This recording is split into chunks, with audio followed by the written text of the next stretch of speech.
Thanks everyone for joining us for a special edition of Oracle Apex Office Hours. My name is Joel Coleman.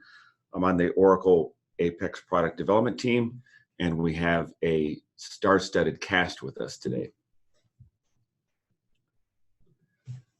Since we will be talking about some product futures in today's session, I'll kindly present our safe harbor statement, which applies to anything stated during today's office hours. Our agenda for today, I'll give a recap of some of the announcements from Oracle Open World, which was just last week. Mark Zeiss will provide an overview of the new features coming in Apex 19.2. Karsten Zarski, he'll provide a demonstration of the new faceted search report, which we think will be a killer feature for Apex, very much like interactive reports have been for Apex since 2007. Doug Galt will give a demonstration of the new team development. Anthony Rayner will demonstrate the new list of values and a lot of the other associated enhancements. And if there's time remaining, we'll open this up to general Q&A. I'll ask that people keep themselves muted and video off, and if you have any questions at any time, please feel free to ask them in the chat. Okay, let's get going. For those who don't know, Oracle Open World is the annual Oracle conference held in beautiful downtown San Francisco. And there were tens of thousands of attendees from around the globe. And I and the rest of the Apex team got to meet a lot of these people. One of the things introduced at Oracle Open World this year is something called Redwood. And ultimately, this is led by Hillel Cooperman. And he's the Senior Vice President of User Experience Design and really the leader of the Oracle design team. And he blogged about this recently, that he's been on this project, this mission for the past 18 months. And you'll see it in the presentation template I'm using today, the badges and signage at the conference. If you go to oracle.com, you'll see this, the software and services used from Oracle, and eventually even Apex. And it's more than just a revised UI and set of guidelines. It's really a focus, as Hillel says, on every single interaction we as a company have with a customer. It's more than just, here's a set of templates and badges and fonts. It's really our interaction with every one of our customers. And I find this initiative transformational, and I find it refreshing. There was a lot of Apex at Oracle Open World. Not only did we have our own demo area in the past, this was called Demo Grounds, and now it's called the Exchange, and this was busy throughout the conference. But there were 14 Apex related conference sessions, which for Oracle Open World isn't bad. There were 4 hands-on labs. There were numerous zip labs and drop-in labs. Even during the week, David and Jason and our team did a local to San Francisco meetup where they talked about Apex and Autonomous. And I saw the first Apex branded booth, somebody who actually had Apex on their signage at Oracle Open World. And that was actually from our friends from Database Consulting from Poland. Every year, Andy Mendelson, who is the Executive Vice President of the Database Division, he delivers his keynote address. And in past years, we would be grateful to have a tiny mention of Apex as a mere bullet point. And this year, they didn't actually, he and Jenny Sy-Smith, who's the Vice President of Database Product Management, Jenny actually did a demo of Apex there live in front of Andy's keynote audience, which I think was great.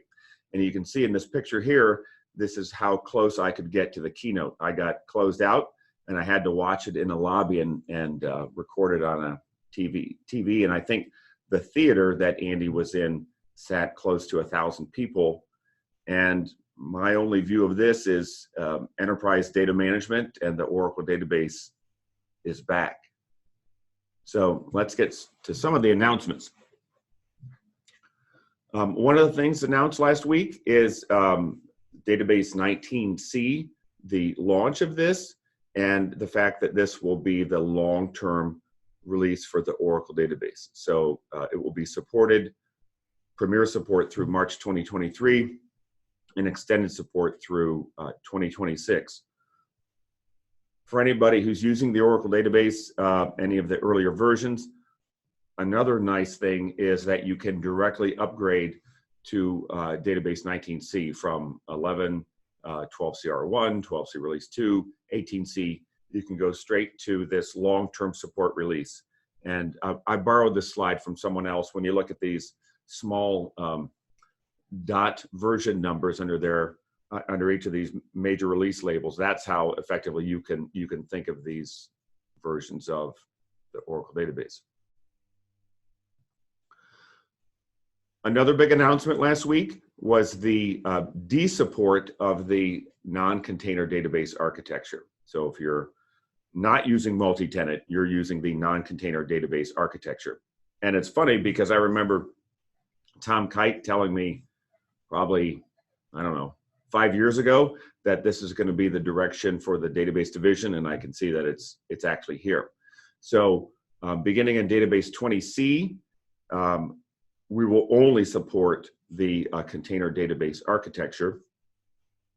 But what's nice about this is even if you're not licensed for multi-tenant, that beginning with database 19C, remaining within the bounds of the license, that you're able to create 3 pluggable databases of any type. And this is included already in the 19C license guide. You'll see that it's mentioned there. And if you know Mike Dietrich from Oracle, he had a blog post about this as well, which I think is great. For those of you who aren't on social media, the big event for us was on Monday night during Larry Ellison's keynote. And countless people over the years, they've stressed how important it is for, in some small way, for Larry Ellison to mention Apex somewhere, anywhere. And this year, it finally happened. So not only was there an inclusion of Apex as a bullet point, but Larry mentioned it by name and he pronounced it correctly. So that's a bonus. And this was done in the context of a transformational development from Oracle called the Always Free Oracle Autonomous Database. And this includes Apex and SQL Developer and Oracle REST Data Services and machine learning out of the box and free. This was the big announcement for us at Oracle Open World, not only for the Apex community, but also really, I believe, for the company as a whole. As a lot of people know, we've offered apex.oracle.com on the internet since 2002. And if you make it easy for people to try your technology, they'll come. Today, we get close to 3,000 new requests a week on apex.oracle.com. And it's just been on a complete ramp upwards. But apex.oracle.com is limited, and it's not real cloud. This is real. So the free tier is perpetually free. You can see those words perpetually when you sign up for the Oracle Cloud free tier, and it's free for as long as you use it. A common question that we get is, can someone use this for their production use? And I contacted a product manager yesterday, and he didn't believe that there was anything in the license that prohibited that. But keep in mind, there's no SLA, there's no guaranteed uptime, there's no support, but it is free, as in beer. And in the past, Oracle might have been a bit miserly when it comes to letting people use our technology for free. If anybody ever used the original version of XE, the Database Express Edition, that was a stripped down version of the Oracle database. The latest version of XE is full featured, and this autonomous database is full featured and includes countless options. As Larry Ellison said, this is our best stuff. It's not stripped down. And so I see this as a huge enabler for the Apex community, for new developers, for hobbyists, for user groups, for meetup groups, for really anyone. This is Oracle's data center footprint today.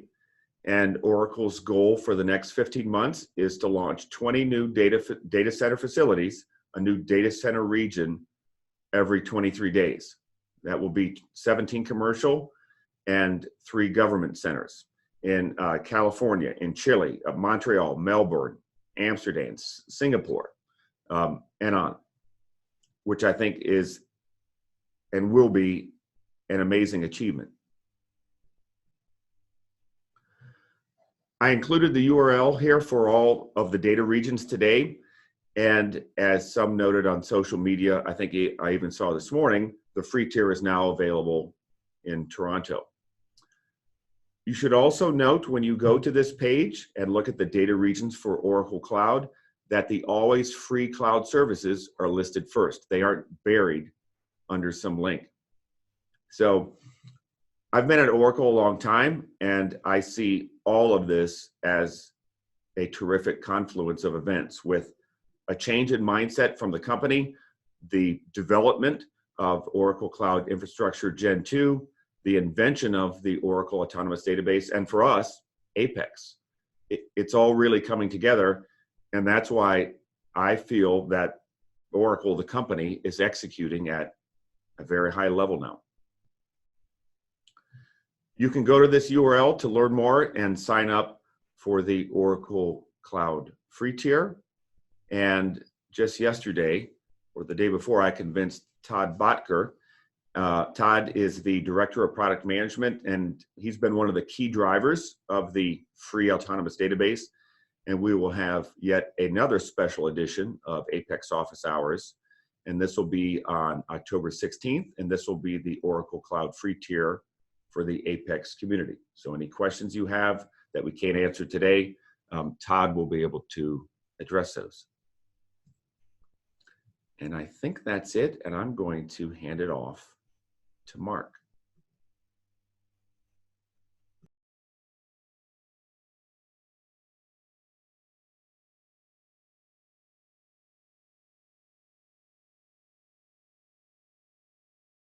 Oh, and Mark, you're muted. All right, thank you, Joel. Let's try that again. Can you hear me now? Perfectly. Awesome, thank you. All right, I would like to give a quick update on what we have planned for Apex 19.2, our new features, before we get into demonstrations of some of these features. But before I get there, I do want to point out our, am I sharing my screen? Yes, you are. Awesome, thank you. All right, so I do want to point out the Apex 19.2 early adapter that we have already available. This was launched on September 13th, just prior to Open World. So if you would like to participate and try out our next release, there's a hosted beta, hosted early adapter available at tryapexnow.com. In the first 200 weeks, oh, that's bad. 2 weeks. We got 800 plus workspaces, and we're getting a lot of feedback.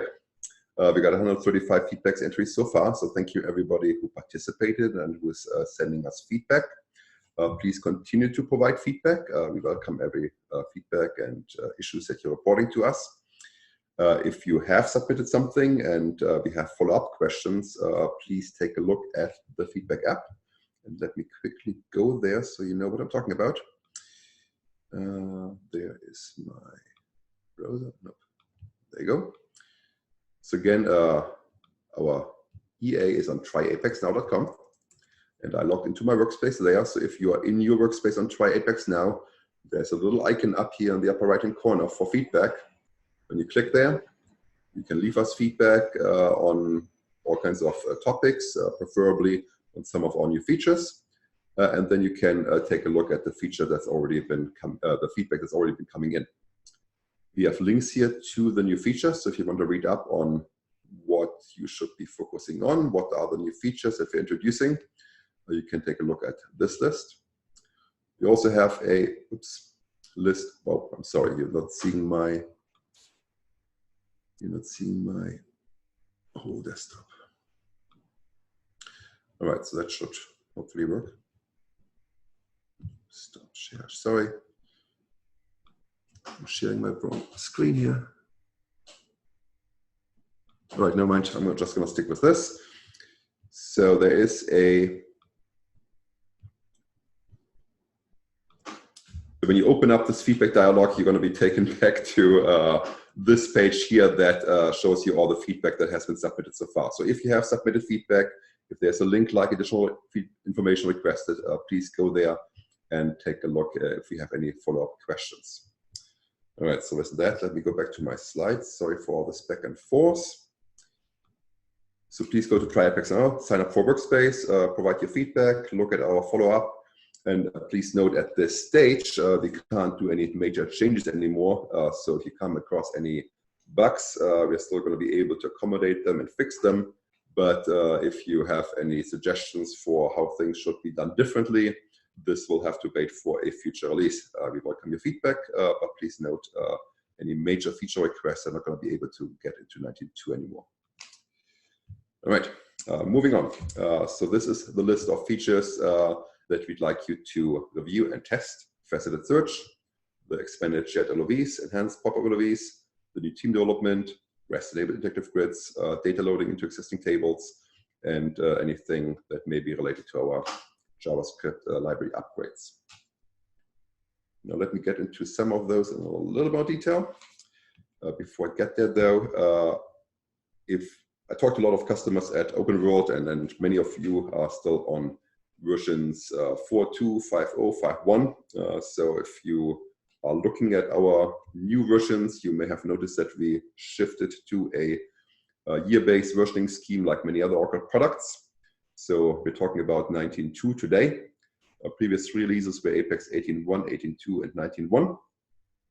Each one of these releases had its own schema, 18.01, 18.02, and so on. They came out in May and September of last year, then in March of this year, and then later this year we are planning to release Apex 19.2.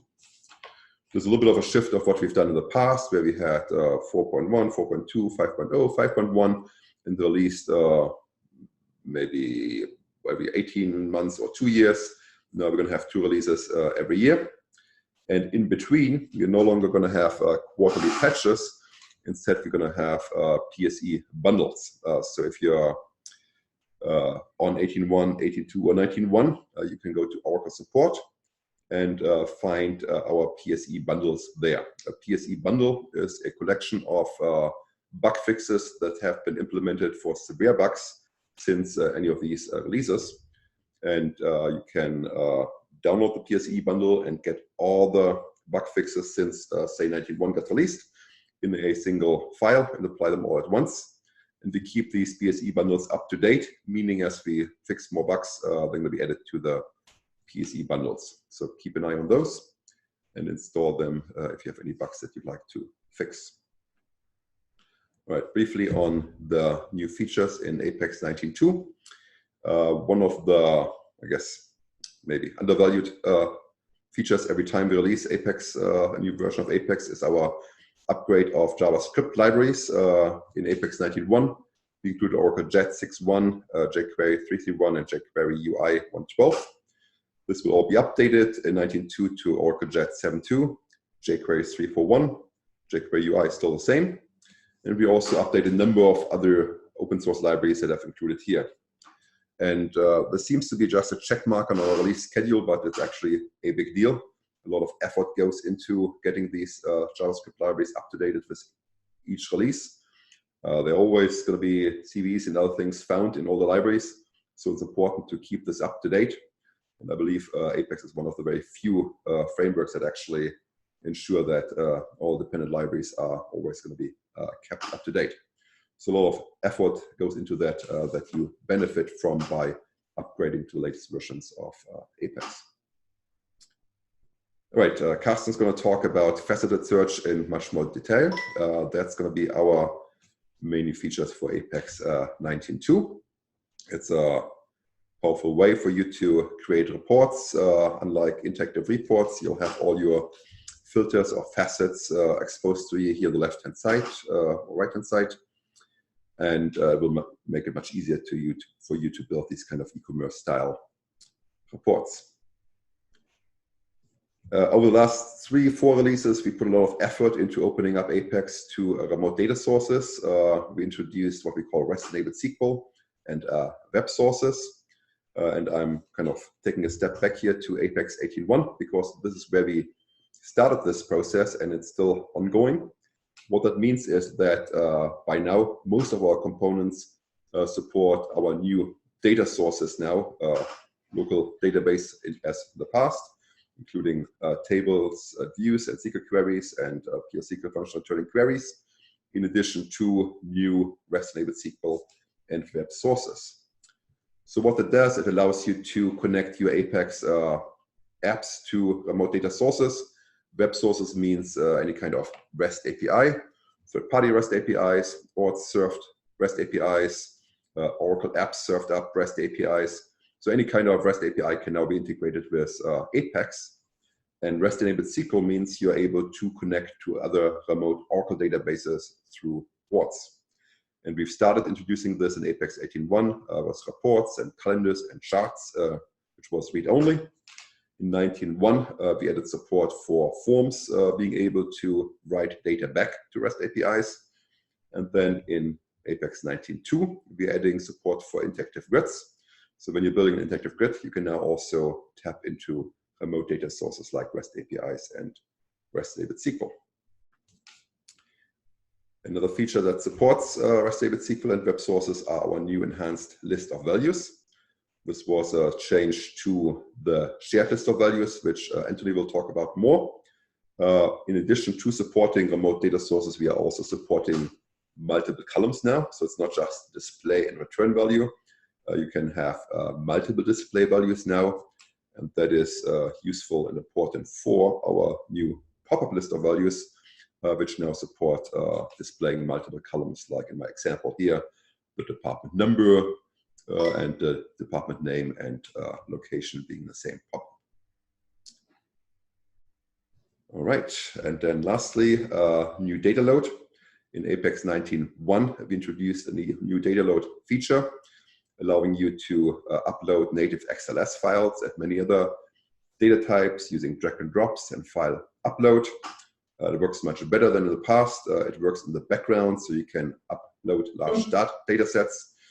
And it also supports a new Apex Data Parser API that Carsten blogged about in the past. That makes it much easier for you to build your own data upload functionality.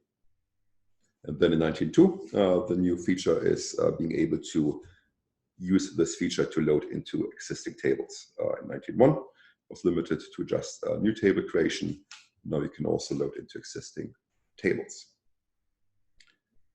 All right, with that, I want to hand it back and hand it over to the next presenter. Just one more point, apexoracle.com. That's your address to read more about Apex, look at tutorials, sign up for a free workspace there, and just learn more about Apex. All right, thanks everyone, and handing it off. Okay, so hope everybody can hear me. Carsten here. Hello, everybody. And Mark already introduced Faceted Search with a few words, and I will now, in the next 10 minutes, give you a quick demonstration on Faceted Search. And I will create basically 2 faceted search reports. We will start with a very, very simple example by just uploading a file. And that is some data, which is actually even available public. That's some Airbnb data. Actually, the same demo was done at Open World. I will give it a little bit of a different twist, but we will start with the same data set, right? And you can see there's this CSV file. I loaded it into that numbers application on Mac. And so now I've shared my desktop as well. So here is my the Excel sheet, which contains a few thousand rows of data. And the first step is we will create an application on top of that file. And let's see what the Create Application Wizard and Apex 19.2 are able to do for us. So I will start with creating a new application. And we will create an application from file. So we can drag and drop the CSV file to Apex. And now let's pick a table. And I will just call it Airbnb. And this is a rather new schema, so it should work out of the box. So a little bit less than 8,000 rows are now loaded into the table. Next step is to create an application, and the Create Application Wizard in Apex will provide us a jump start, right? So that's a very nice idea always to try this out, especially with new releases, because based on an existing table or some uploaded files, Apex applies a standard set of features, and you can very quickly see what's possible, and you can see how new features in Apex can be used, right? And this is what we will get. We will get a homepage, of course. We will get a dashboard page with a few charts. We will get an interactive report with a forum and a calendar page. I won't get too much into those. We will focus on the faceted search page we will get, okay? We could also enable more features for our application, built-in activity reporting, look and feel selection, an about page, and much more stuff, but that's not focused for today. Feel free to try it out on tryapexnow.com to find out how these things work, but now we clearly want to focus on faceted search, so let's create the application.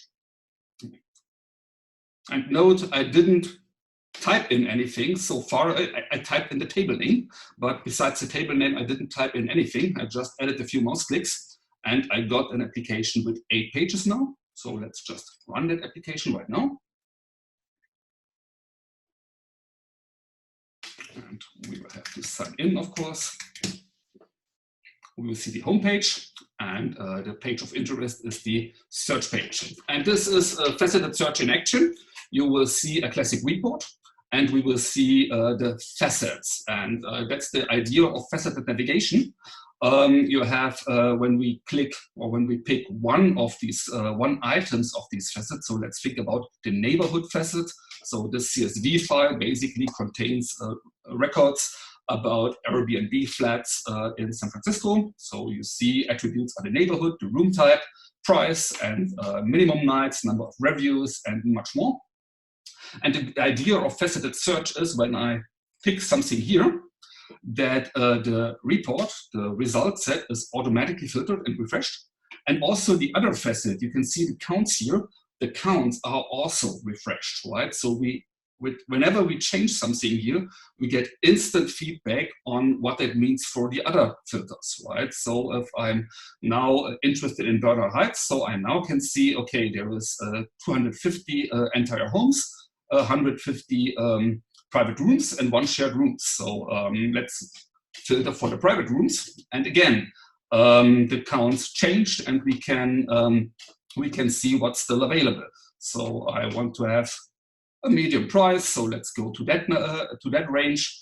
And then I'm interested in the offerings with as many reviews as possible. So let's go for the minimum 50 reviews. So, and then I'm interested in just 3 nights. And here is my filtered subset. So by walking through these facets, I'm able to filter my result more and more down. And all these interactions, so when we change a facet, the report refreshes, the counts are recalculated, the counts are calculated at all, right? That's all something which Apex does for you, and you don't have to worry about. And that's the value of this new feature. Apex does all the low-level work for you, and at a very high level, you can use faceted search in your application and configure the facets. So let's have a look how this looks like, right? So let's have a look into page number 3 in Page Designer. And come on. There we go. So we can see our classic report, and this is a normal classic report. It reports on the Airbnb table, and when you look into these columns here, it's a plain vanilla classic report as you are using them all of the time. And here we can see that faceted search region, which contains all our facets, right? So when we look again at our page, and now we want to tweak this a bit, right? Let's now clear all these filters, and you can already see it's a bit cumbersome, right? I would like to have it a bit more easy to start over. So that's something we can enable at the faceted search region. And when we go to the region attributes of our faceted search region, we have that attribute show current facets, and I'm turning that to yes. So, and then start again. And now you can see that we have that area here where our current filters or facet settings are shown. So I'm doing this again, and you can see I see my current filters here. I want to start over. Okay, clear it all, right? Then when I look at the minimum nights here and the number of reviews, that's a bit odd, right? You've seen that Apex, for the number of reviews, this is clearly a number column which contains the values from 0 to whatever. And Apex automatically created buckets for this and created what we call a range facet, right? So this distribution over those 5 buckets is something which Apex calculated automatically. And Apex does a best guess, a best effort to get as good buckets as possible. Of course, you can change this, right? So let's have again a look into Page Designer. And when we have a look at the minimum nights, we can see this is a range facet. So let's have a look in the LOV. So faceted search uses known Apex components here. And this is a static value LOV. And you can see there is a display value and a return value, all well-known stuff, right? And you can start changing those facets right now. So I will do at least this one because if it's less than 2, it's obviously 1 minimum night, right? Same is for the number of reviews. If we have less than 1 review, we probably have no reviews, right? So, and of course, these things can also be changed, right?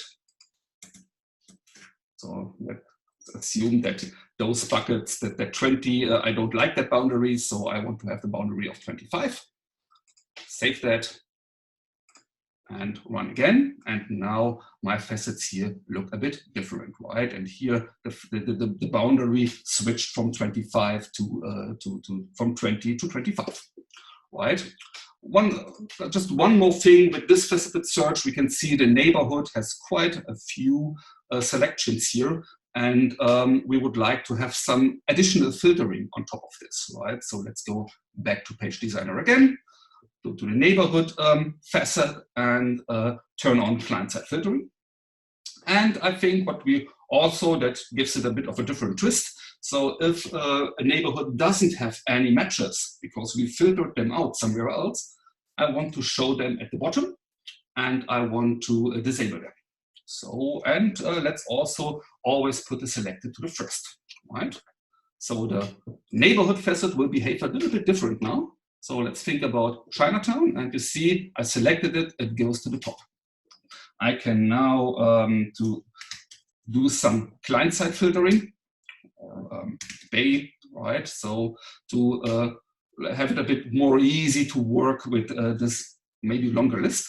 And if I'm now expanding that list, I can still see all these entries. Let's now narrow this down again. So we want to see only shared rooms. And you can see the neighborhoods with no shared rooms available will become disabled and will move to the end. So we can always, this is some more communication to the end user. There are neighborhoods, but there is no match to this. If that's too busy for your needs, okay, let's switch that back to hide again. And we can see that these are now not visible anymore, right? So that was a very brief introduction on how to create an initial faceted search and to play with the controls a bit. Before handing over, I would like to create another faceted search page to give you an impression how it works if you have a table, right? You don't want to upload something, you have a table and you have an existing application, how to add faceted search there. So no, there is nothing easier than that. We create a new page and the faceted searches is among the report pages. And here is our faceted search. So my second faceted search page. Oh man. Okay. And now I have to pick a table as always with the create report page wizards.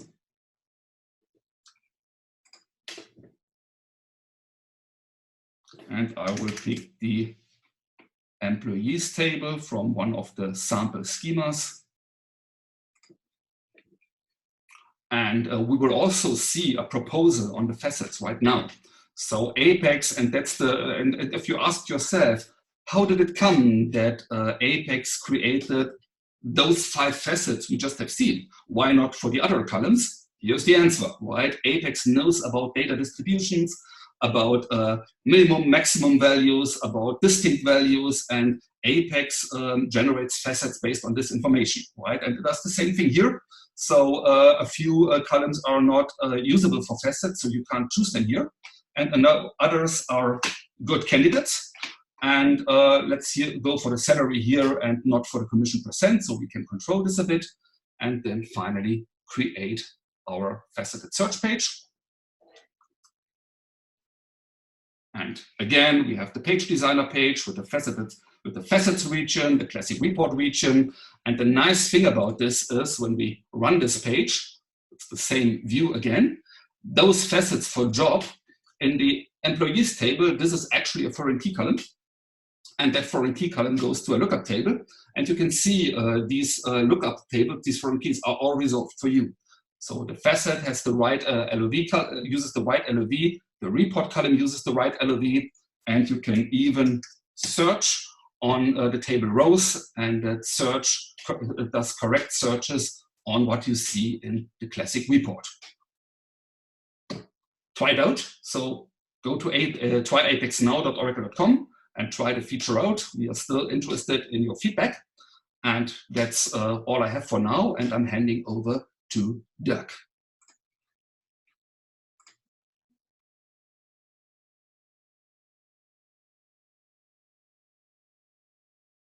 Straight to me.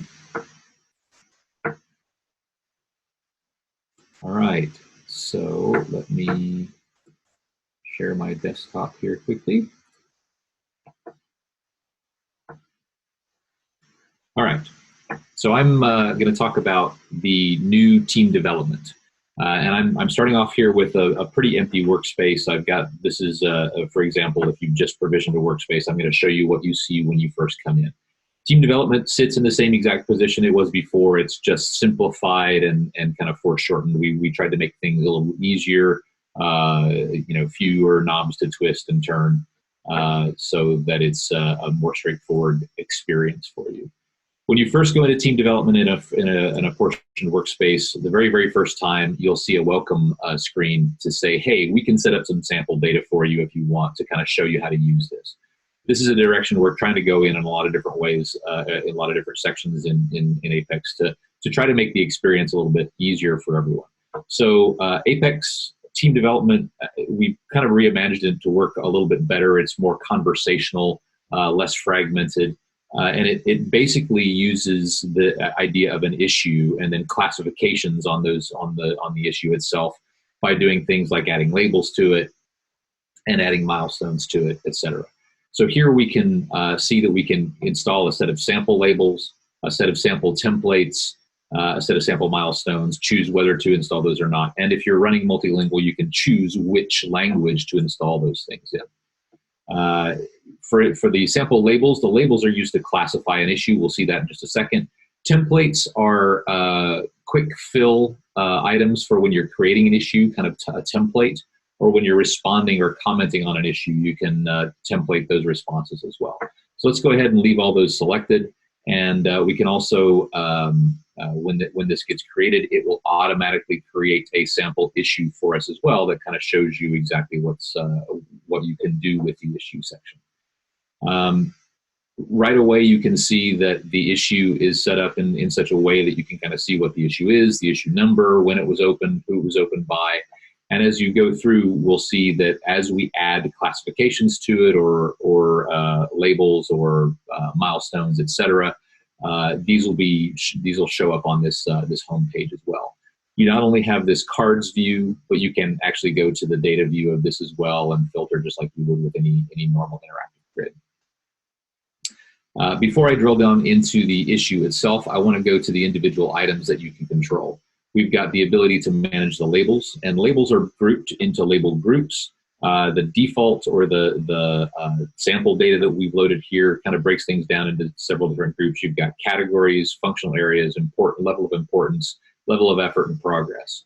You can see 3 of these have little stars beside them. That means that these groups are exclusive. Exclusive groups means that only one label from this group can be assigned to any issue at a given time. So if you assign one and then assign another from the group, it'll replace the one that's there. So let's have a quick look at, for instance, the level of importance. You can see that we've got a set of levels, the order in which we want them to display. Each group itself can be assigned a color so that it shows up in that color, and every label within that group will show up in that same color. You can decide whether a group is exclusive or not here and give it the group a name. From milestones, these are just important dates that you get or that you can use to track issues if you want. You can set a date for that, and each milestone tracks what things are assigned to it and whether it's opened or closed against that. Dates that are within 2 weeks show up as yellow. Dates that are past show up as red. And dates that are further out than 2 weeks will show up just as a normal item here, or in the issues report, they actually show up as green. We talked about templates as well. You have 2 different types of templates for creating issues and for responding to issues. As with anything in team development, anytime you do a comment, you can use Markdown syntax to set that up. You can, by all means, you can just use standard text, but Markdown is supported here, and you can see here that you've got a preview of that as well for your templates. Templates here can be assigned to either an issue or response. This dictates where it shows up. So we'll see when we create a new issue that only the issue templates will show up in that set. All right, for now, if we go back to the issues, we can see that we have this issue that was created. If we click on it, it will take us to what we call the issue timeline. The issue timeline shows from the beginning to the end of time, from basically least recent to most recent at the bottom, the things that have happened to this.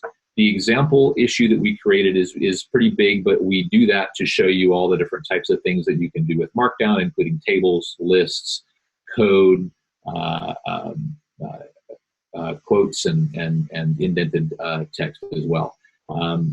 As we go through this, we can do things from either the actions menu. For instance, if you're the owner or an admin, you can edit the title or edit the issue text. From here, you can set assignees, set labels, set milestones. You can associate an issue with an app and a page. You can mark it as duplicate of another. If you're the owner or an admin, you can delete it, or you can close the issue as well. We have the quick picks on the side here as well to be able to assign issues to people, create labels, or assign labels to it, or assign milestones to it. Let's do some assignees first. I'm going to assign Hillary and Christian to this, and I apply it, and immediately you can see that refreshes, and I see those assignees here. But also at the bottom of this, it gives me an event that says that I assigned Christian and Hillary to this issue 1 second ago. So it keeps track of all the events that happen in here. Let's do some labels. Let's say that this is an enhancement request for the UI, and it is of normal importance, and it's going to be a moderate level of effort. We aren't going to say any progress on here. I can see the difference between inclusive, I could choose many of these, or exclusive, I can only choose one of these. These are the different types of groups. And as you define groups, if you want to change these, you can go change these in the back end. You can add more groups, and they'll show up automatically in this set. Once again, if I apply the changes here, it automatically refreshes. It automatically shows the event down at the bottom to see that I actually added those things. So you can see a record over time of how they were classified, when they were added, when they were removed from certain classifications, etc. Again, with milestones, the same thing. You can see the milestones that are here. By default, we only show milestones that have a status of open, but you can actually show closed milestones as well if you want to, and assign things to that. I'm going to assign it to a UI freeze and apply. Again, the UI freeze is farther than 2 weeks out, so it appears as green. This code freeze is less than 2 weeks, so it shows as yellow. If there was one that had already passed, it would show up as red. All these events come down at the bottom. Again, we can make a comment at the bottom, and here's where you can select the templates for the comment. Let's say that this is a known issue. We can say that it's in bug DB. The bug ID is, and the URL to the bug is you know, something like this. And since I'm not going to add any comments, I can delete that. I can also add an attachment, and I can either just drop something here, or I can choose a file. Let me choose a file real quick, and I will choose an image file. Let's just do a painting, whatever it is. It uploads it, and it automatically puts a reference, a markdown style reference into this. So when I preview it, I can, oh, that should work. I should be able to see that as a preview. But when I comment it, it will definitely show up. And so I can see the item in there.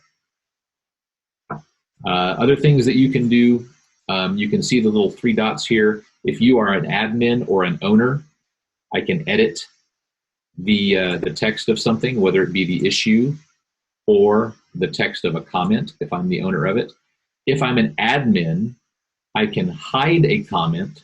This may be if the comment is no longer relevant or if it was inappropriate. As an admin, can go and hide that comment, and it shows up that that this comment has been hidden. I can see, if I'm an admin, I can explode what was hidden and just display it again, or I can go back and unhide it as well, now that I've got that. Another thing that is interesting here is that owners, assignees, or subscribers can get notifications about the things that they're interested in. If I go up to the top and look at the notifications button, that takes me to my profile and shows me all the notifications that that have been created for the things that I am interested in. The very, very first time that you either create something or assign to something or subscribe to something, you are basically subscribed to everything. So if you want to alter that, you have to go into your notification preferences and say, okay, you know, I really don't want to receive emails. I just want to see it here in the UI. And I'm only interested in, let me get rid of everything else. I'm only interested in new comments and a status change. So this will only, once this is set, anything new that shows up here will only be the things that you're interested in. If you've got it set to email you, it'll email you either immediately, hourly, or daily summaries. But it'll only email you when the things you've decided that you're interested in actually happen. Another thing that you can do is over here in this same section, in the issues section, you can see all the issues that either you own, you are assigned to, or you're subscribed to. So there you can see things like the labels that were added to it, the milestones that were added, the people that are assigned to it, and the number of comments against that. And that will also show up at the main level, same kind of thing. You can drill down on any of this stuff. Clicking on the title will take you to the timeline. Clicking on the owner will take you to their specific list, so you can see the items that they're listed in. If it's another user, for instance, let's go back to this and I look at Christian, I won't be able to see or control the way that he gets notifications. I won't be able to see his notifications, but I do get to see the things that he is either assigned to, owns, or subscribed to. Hey, Doug, sorry, this is Joel. We probably need to conclude this in a minute, if you don't mind, please. Yeah, sure. I got one more section, basically. Utilities. There are two. There's a set of utilities that allow you to manage certain things, manage the deleted issues. When you delete an issue, it doesn't get deleted permanently. You can go back and restore it. You can do things like view files, purge some of the data, update assignees, and whatnot. Some of these are only available to workspace admins. Others are available to everyone. Things like managing milestones, templates, labels. and viewing files that's available to everybody. Hopefully this is a fairly straightforward process. It's not very complex. There's a lot of stuff that goes on behind the scenes, but the user interface was designed to be as easily to use as possible. So that's it. Thanks. And I'm trying to find the stop share. There we go. And over to Anthony.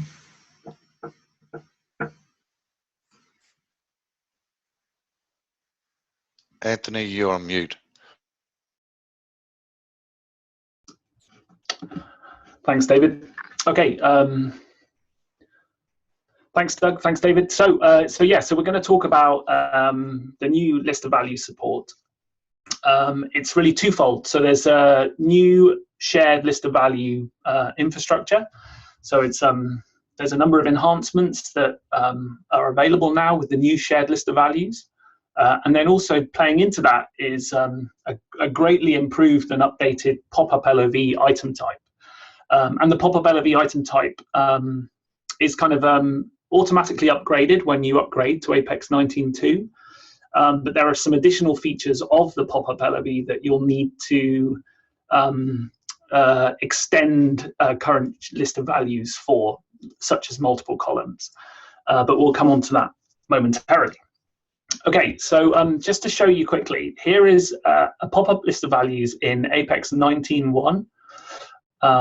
So probably you're all familiar with this. So it's basically it's quite slow to load because it loads the whole page behind the scenes. Even though it's loaded in a modal dialog, it does load the whole page. And it does that every time you open the pop-up. So it kind of refetches all of the data every time. You have to hit enter to search. You couldn't search as you type. And it was just single column layout. So you could only really show one display value. And a much requested enhancement to Apex for many years is the ability to display multiple columns in list of values. So if we switch over to 19.2 and have a look at exactly the same example, we can see it's using a dialog inline. It's just loading the data, so it's quicker to load. And if you reopen the dialog, it's cached. So there's no, it's much quicker if you need to keep reopening the dialog, or if you're entering multiple values currently, you need to reopen the dialog, and it's very quick to do so because it only needs to go to the database the first time, or if you request more rows. So you can type in a search. It's got good keyboard support so that you can hit enter, up and down cursor keys to navigate up and down the list. So yeah, so you automatically get the new look and feel by virtue of upgrading to Apex 19.2. But there's a great deal of other functionality available by turning a few switches and making a few additions to your applications. So let's start with creation. So we're going to create a new pop-up list of values. To do this, we need to first create a new list of values. So we're in shared components, create list of values. We'll say emp demo. So this next page is new in 19.2, and it basically allows you to select from a number of different data sources. So Mark mentioned earlier that you can now define list of values based on either local table-based. You could only ever do SQL-based or PL/SQL returning SQL before. Now you can just select a table, REST, or web source references, assuming those have already been defined in your workspace. So for now, we'll just create a local. We can just select the table. You can see here we're using a pop-up LOV, which has benefited from the update.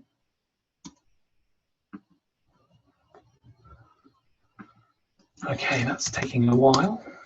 There we go. So we've just selected the table. We go to the last page of the wizard, and now we can define the return and display column declaratively. Previously in Apex 19.1 and before, you'd have to define the SQL query in a certain format, the first column being the display column, the second column being the return column. but now it's declarative. So you can just do it. You can pick a generic data source and then select the appropriate display and return columns. And then plugins and item types will basically use those in terms of what they display and return, rather than just rely on the SQL syntax. Apex makes its best guess at the return and display columns, but you can adjust them if you need to. So we'll create that. And we can go in and have a look at that new list of values.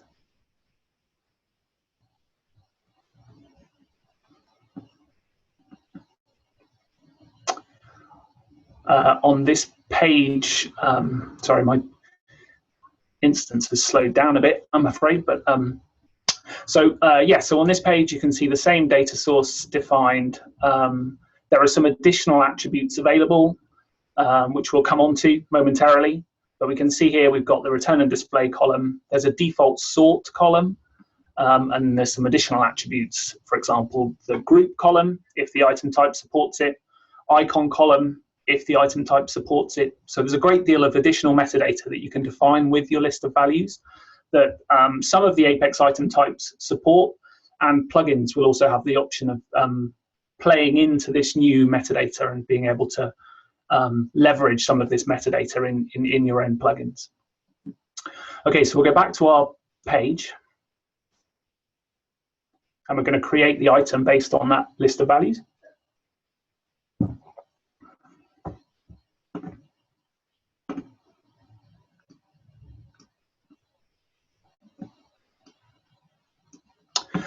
Okay, so we just create a page item. We'll select pop-up LOV. We can see here there's a number of new options available. So you can choose the display type, whether it's inline or dialogue based. Previously in Apex, it was always a dialogue that popped up. Now you can display it right in line, and we'll show you that in a moment. You can define how the data is fetched, whether or not we allow multiple values, whether we allow manual entry, the search as you type option. So instead of having to hit enter to perform a search, you can just do search as you type, and you can optionally define a minimum number of characters. So if you want to enforce that people have to define a minimum of, say, 2 or 3 characters to cut down the sort of the scope of the search, the data being searched, then you can do that. So we'll just say search as you type and inline. Oh, I need to define the list of values, of course, and that's as it always has been in Apex. So we just select the new list of values, save, and then we can run the page. So this is the new pop-up LOV. It's inline, so it displays aligned with the item type. It's search as you type, so as you type, it will filter the results. And there we go, nice. So what we can do now is make it multi-column. And in order to do that, you actually need to change the list of values that it's based on. So this has caused a bit of confusion in the EA feedback, where we did previously allow you to define a column in a query in Page Designer with multiple columns. But actually that won't work. You do need to use a shared list of values currently in order to benefit from the multi-column support for the new pop-up LOV. And actually in development, we have locked that down in Page Designer to not allow you to enter a query with more than 2 columns. So hopefully that will be less confusing in the final release. So we go back to shared components, list of values, and we can go back to the same list of values. And what we need to do now is go into this additional display columns, and we can select some additional display columns. We then get the additional display metadata created. That's configurable, so you can say whether or not things are visible, the headings that are used by the item type, whether it's searchable, so whether the Apex APIs underneath the scenes use these columns to search, and also an optional format mask. If we apply those changes, and we can rerun the page. So we haven't touched the pop-up LOV now, but we now get the multi-column support. There are other options as well. You can define a group column, an icon column, different sorting options. You also have the ability to sort by the column headers in these dialog in the pop-up. So a great deal of functionality and highly customizable. I'm aware of time, so I'll just show you a couple of final examples, hopefully just to whet your appetite for the new pop-up LOVs. So this is an example on a web source. It pulls in movie data. So it's using the web source reference in shared components, and then there's a list of values defined on that web source reference. And it allows you to search for movie data. It's hard-coded to search for Star Trek, but we could change it to something else. And we can also show the multi-column support here. So multi-column support, remote data source, and also we're able to return additional items. So in the list of values definition, there is an additional outputs attribute, and that allows you to return some of the other column values from the pop-up. So here we can just see we've got additional outputs, and we're defining the overview column is going into P3 movie overview page item. In the future, we hope to make that more declarative, but currently you have to use this syntax to return these items. So yeah, again, easy to configure and highly customizable. I had one final example, which is basically just using the form and report on a remote REST-enabled SQL reference. And what was missing when we introduced that functionality was the ability to define list of values on the same remote data source. So now you can see here this job column is selecting the distinct job records in this employee table, which is referenced via a REST-enabled SQL reference. And it's working off the same REST-enabled SQL reference. So yeah, that's now possible with the new data source aware list of values support. Okay, I think that concludes my demo. Sorry for overrunning by a couple of minutes. And I'll like to hand back to Mark Zietz for if there's any time for questions. Well, thanks, Anthony. And thanks everybody for staying on. It's already 11:02, so I'm just going to wrap it up here quickly. I just want to get to some of the questions on the chat, so I'm not going to take it personal if you have to drop, but let me just go through some of these. Starting out, there was a question about the free tier and the always free. So as you sign up for the free tier, you will be prompted for a credit card. That is just to verify your identity. You're not going to be charged unless you actually sign up for paid service, and after 30 days, you can keep using your free services.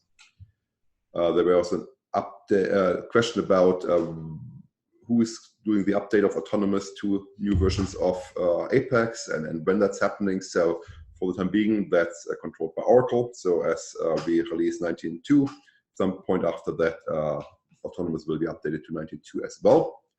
And question about the release date for 19.2. We can't give out any exact release dates.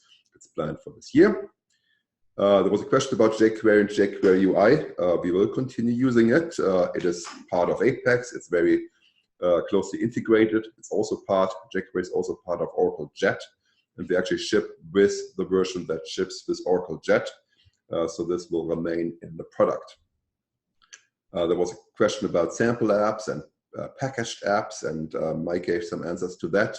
So in Apex 20.1, we are planning to have a new generation of productivity apps coming.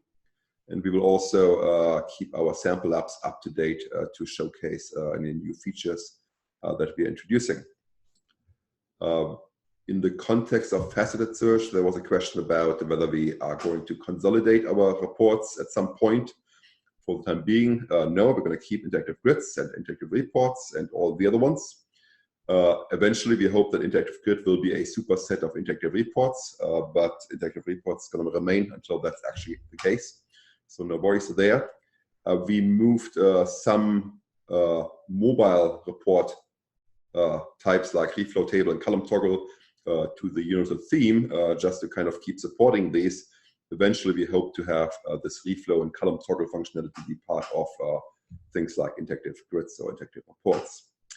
And the new faceted search is currently actually based on classic reports, right? The reporting portion of it is a classic report. And the plan is in the future to support additional components to be controlled by the faceted search region. So it's two regions, one's a faceted search, one is the reporting region. So in the future, you could potentially control interactive reports or charts or other, or calendars or other data-driven components. There was a question about authentication and social media authentication. We actually do support OAuth and OpenID. That includes support for things like Facebook and Twitter and LinkedIn. And when you look at our office hours history, a couple of months ago, I did a presentation on using social authentication with Apex. So you can see how that works there. There should still be a sample up for that, available for download in that office hours as well. Question about forms migration. No plans to introduce any new automated forms migration tool. We strongly believe the best way is to really rebuild your UI, but to do this based on existing table structures from your forms apps. But we are adding, and we have been adding functionality like interactive grids and master detail that are targeted partially at forms customers.